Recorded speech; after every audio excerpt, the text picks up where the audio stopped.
For years, I thought binge eating meant I had no discipline. That was a story in my head.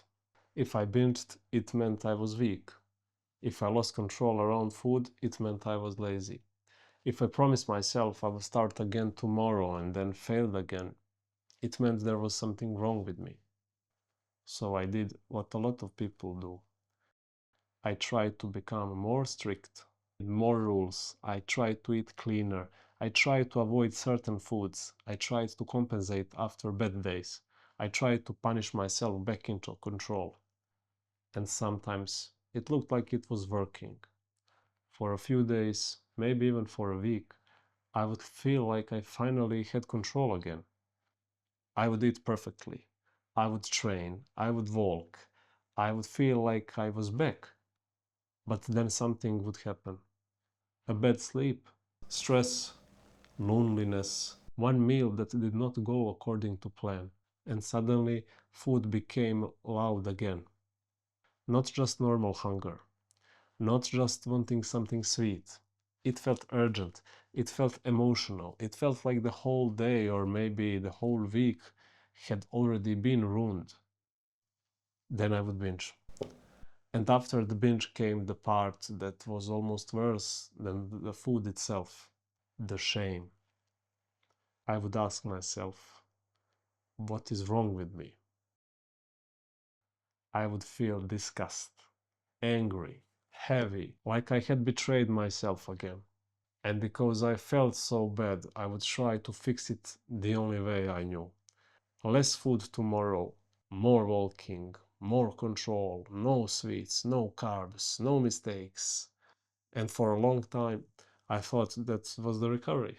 I thought recovery meant finally becoming disciplined enough to never lose control again. But I was wrong, of course. The thing I was calling discipline was often just fear. Fear of food, fear of weight gain, fear of losing progress, fear of being seen, fear of not becoming the person I wanted to become. And fear can create control for a while, but it does not create safety. That was one of the biggest things I had to learn. Binge eating, at least for me, was not just about food. Food was the final part of a much bigger chain. Before the binge, there was usually something else. Sometimes it was restriction. Sometimes it was stress. I was holding tension all day and pretending I was fine. Sometimes it was bad sleep. My brain was tired. My body felt off. And my ability to make calm decisions was lower. Sometimes it was loneliness. Not dramatic loneliness, just that quiet feeling of being disconnected from life, from people, from myself. Sometimes it was shame, the feeling that I had already failed, so I might as well keep going. And sometimes it was all of those things together. That is why simply saying, just have more discipline, never worked for me. Because discipline did not fix the whole chain. Discipline might help with one decision in one moment. But if the whole system is unstable, if you're underfed, tired, stressed, ashamed, and afraid of food, then food becomes more powerful than it should be. And when food becomes the only place where your body or brain expects relief, it starts to feel like home. Not because the food is magic, but because in that moment it gives you something. Comfort, escape, numbness, a break from pressure, a feeling of being held by something, even if it hurts you later. That was hard for me to admit. Because I wanted the problem to be simple. I wanted to say, I just need to stop eating like this. But the better question was not only how do I stop the binge? The better question was what keeps making the binge more likely? That question changed things for me. Because when I looked honestly, I started to see a pattern. There was the setup. Maybe I slept badly, maybe I trained hard, maybe I ate too little, maybe I was emotionally tired, maybe I was trying to be perfect. Then there was the trigger, A stressful evening, a lonely moment, a food I was scared of, a meal that felt like it broke the rules. Then there was the permission thought. I already messed up. I will start tomorrow. This is the last time. I deserve this. I cannot stop now. Then came the binge. Then came the shame. And then came the punishment. And then punishment created the next setup. That was the loop.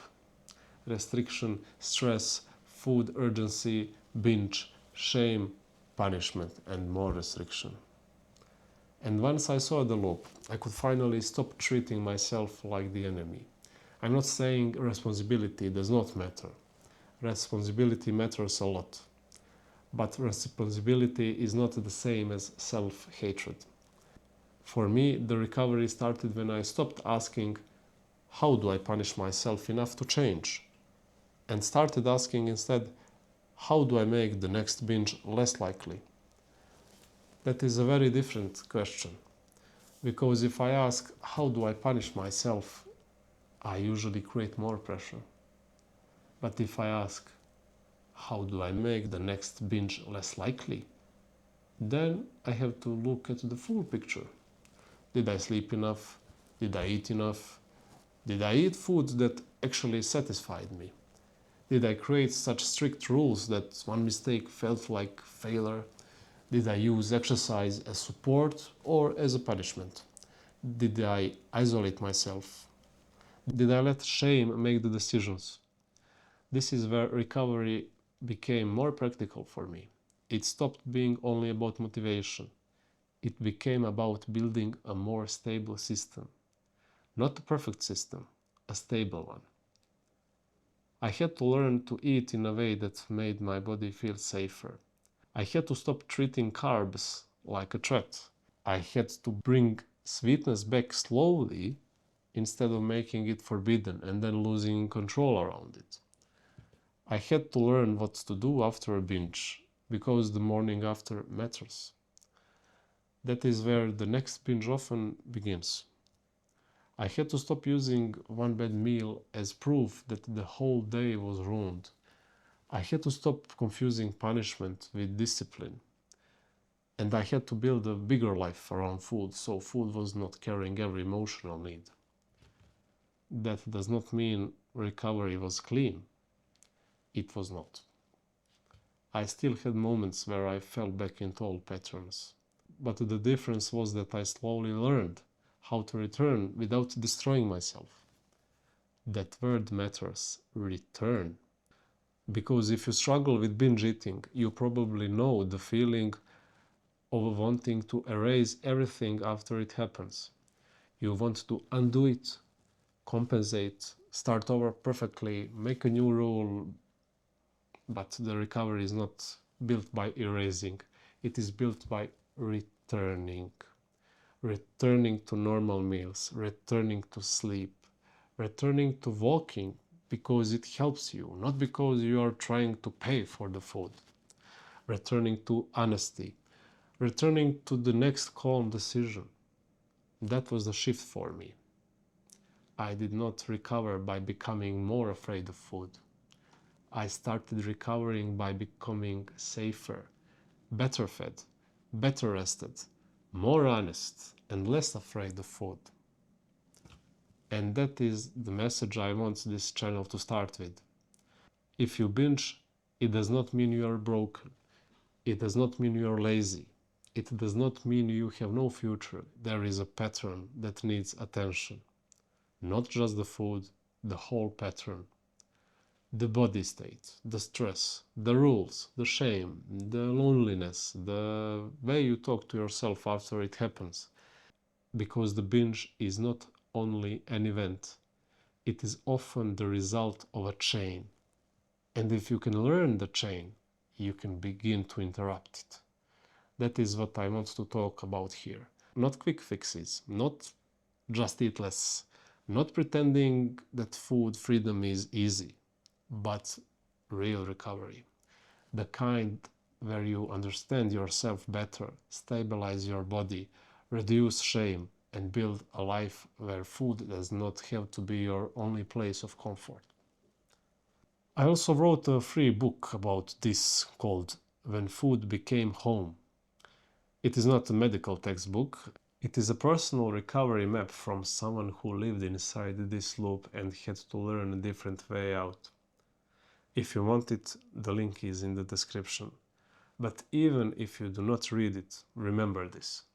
The question is not only why did I binge? The better question is what happened before the binge that made it more likely?